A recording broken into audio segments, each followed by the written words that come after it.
Hey there guys, it's Sam here. I wanted to do this little vlog thing to talk about a video that I released last year around Christmas called Save Me. So for those of you who don't know, Save Me was a short film that I released around Christmas, and it talks about someone dealing with depression, how they'll go with it. And it's something that I've certainly experienced for the past 4 years. It's something that I really wanted to express in the medium.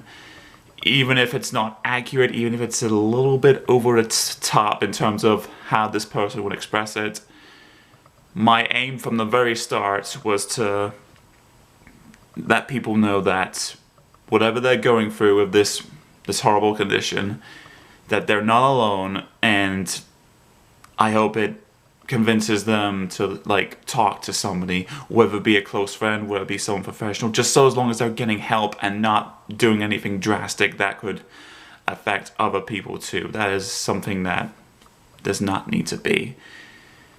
But really this video is looking back, because it has been a year since I filmed it, because it was filmed in 2 separate points. The first being is whenever I shaved my head, which I must admit it does not look good.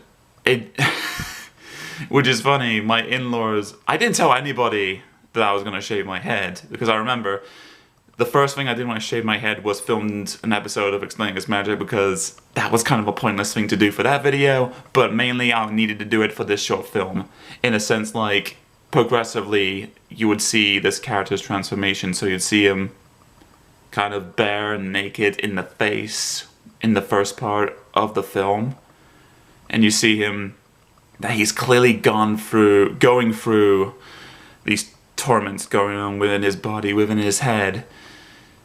And yeah, obviously I don't think the bald looks at me now, for obvious reasons. To my family, obviously, I couldn't tell you why unless you saw it, but yeah, I just remember I had to wait a few weeks in between shots to get to the next one where the hair would grow back, obviously.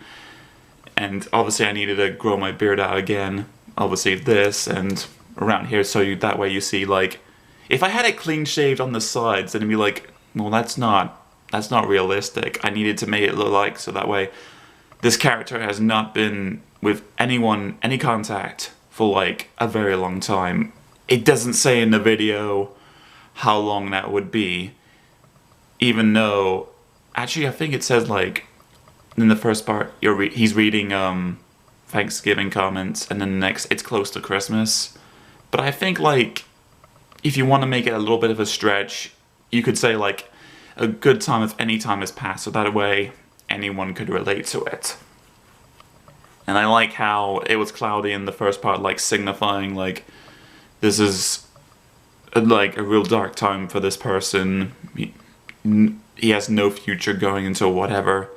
And then when we see him, like, I'll say a month later, but whatever, even though like it's as clear as day, it's a real happy time for everyone, obviously because of the holidays. He's not seeing it. But ironically, going to all these places to film that I know in the close area, to me it was real inspirational to film in these locations, whether it be out in these like nature walk paths or in one of my local towns close to my house. It was just real inspirational just to see what this world can portray in order to get you happy. Even if you're not feeling it, you can tell that the air, like the people, just everything is like really getting affected by not only by this time of year, but just this life in general. So while I was really like getting a sense of that in real life, it was just depressing that this character was not getting that way. And by the time, whenever I had to film that final scene in the park, which I have used for past videos, like I know I used it for a couple of Preschool Guy episodes before, whenever I had to, cry whenever I got the text from my sister saying that my mom passed away. She hasn't in real life, it just needed to be something for for the character. Actually, side note, looking back, it would have been more ambiguous, like left more open to the audience if the audience did not know what the texts were. But in a sense, you want to relate to this character just a little bit, in the sense of why, just that little bit, and then you can decide whatever you want, what you want to portray for this character and what you can learn it from yourself. But for that scene, when I had to just break down at that text, it was genuine. Like, even though it I had to watch this video back before this recording just to get the feel of it, but it did seem like I was kind of laughing. But you could argue that, like, this character, like, he has a brief moment of self-denial, but then reality hits him.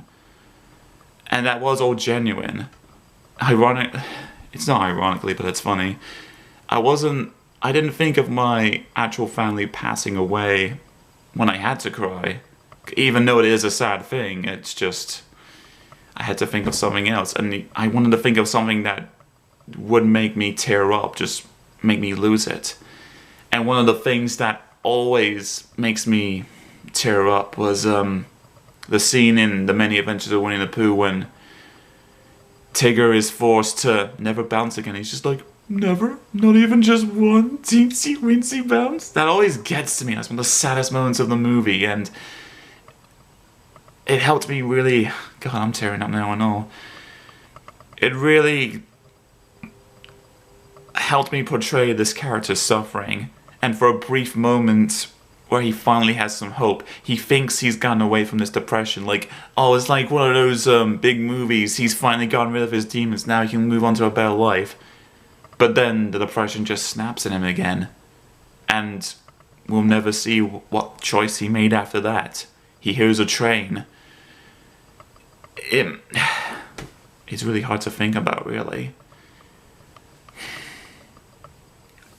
Does he go over the tracks to let himself run over, or will he turn back and attempt to live a life and get help? Even though it wasn't hard to film, essentially, looking back on it, I know I must have mentioned it before in a video, like in my interpretation of a We're Still Here. Going over to the train tracks was something that I did in my darkest times of my depression back 2-3 years ago. It's a silly thing because it wasn't really something to get upset over about with my family and such, but it upset me, and I just walked out with no warning whatsoever. So walking around aimlessly for an hour, and I came across the train tracks, and for a brief moment I did go up to the train tracks. I wanted the train to put an end to it all, but it didn't. At that moment, I thought, why? You put me through so much suffering, and you obviously want to end it all for me. So why don't you? This is like a cool prank or something. So I had to leave. Right, ironically, the next big building was at the grocery store that I used to work at, and luckily, like, I went in. There was a guy that was one of the nicest guys to work there, and he just told me, like, dude, if you're going through some rough times, just know that there's worse people going through worse things happen at sea. I couldn't exactly remember what he said, but it was comforting to, like, hear it from this person even. And just, I walked back home. And whenever I got to the front door, immediately my wife opened the door and I just gave her a hug, or she gave me a big hug. Either way, I just wanted to let her know that I saw it now. I was wanting to get alright. So, in a sense, for that big climatic scene of the film, that was based on a real life event. It's very, very silly to look back on it now, because if it did happen, what would it solve? Sure, it would have ended my life, but that suffering is just going to transfer over to the people that I love, and that's not right. I have to keep living a full life because I owe it to them and I owe it to myself. But the nice thing too was, after that filming session, because that was the last scene that I had to film anyway, close by was like this old lady that I worked with before she left for personal reasons, but I remember that she lived in the apartment complex where I filmed at, so I went up to her apartment number just to see if she was there, and she was, and I had a nice little talk with her just to catch up on both our ends, and it really was just a nice little way to end off that filming session for the day. And all of this filming was done in November. I think I got it all edited up in that same month too, so that way it was ready to be released in December, and see if anybody would get into it. Unfortunately, it only has like 40 views or something, but I'm not really worried about the views really, because I would like to think that even with just 40 hits, there's at least somebody that hopefully got the message across from the film, and it's helped them in some way in their life. And like I said, this was the main reason why I made this film. Not just to like help myself cope with my depression, but also help with other people as well. And I just hope that in its first year, and even with more years to come, it will continue its mission. So anyway, yeah, just a little think back on that film. I like to think that even though I still have bad days, I'm getting better, quote unquote. I wouldn't say quote unquote, but I at least try to, for my family and for myself. And it will continue to be that way for a very long time. So guys, thanks for hearing me out. I hope you have a great Thanksgiving, whatever it is you may do, and just know that people love you no matter what you may think. So I have faith in you that you'll have a good time, and hopefully everything will turn out okay. So take care.